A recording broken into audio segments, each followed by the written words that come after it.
close, you'll see the best part. I'm going to hit the go button. The piston's going to drop down inside the machine. I'll dump my coffee in. Tap out all the extras.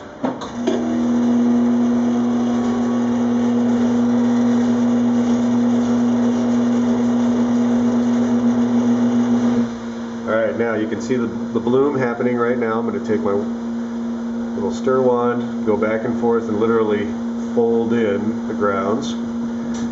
And now the top layer of that is the bloom itself. That is the foam, essentially, that is what's left behind. And in about 8 seconds from now, the piston's going to start to move up, and you'll see that top layer start to ripple a little bit as the water gets sucked out of the grounds themselves.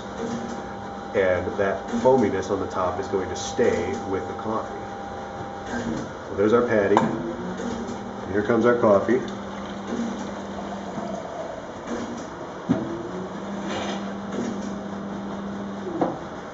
So it does agitate a little bit, but the real magic is in that until Clover came along, there was no way to brew coffee and eliminate that layer of the bloom.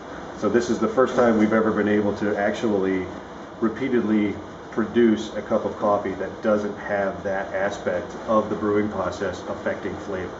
And that was one of their big claims to fame.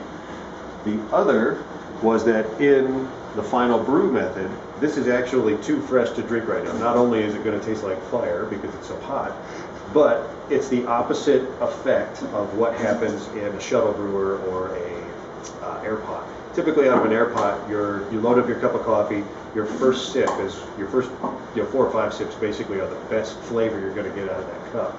And then as that cup cools, everything starts to stale and die off. So at the end of the cup, whether it's room temperature or just starting to be too cold, it's pretty flat and lifeless. This actually requires about 60 to 90 seconds to allow the brew actually to settle and to bloom in the cup. And then after that, the flavor will peak and plateau and stay there. So as the cup cools, you don't lose complexity and you don't lose the character that makes the coffee so inviting in the first place. And all of it has to do with the fact that it was brewed on the spur of the moment, and it's not sitting in a thermos or a thermal station. It's happening right here, right now. So before we taste that, we wipe away this patty. That just goes right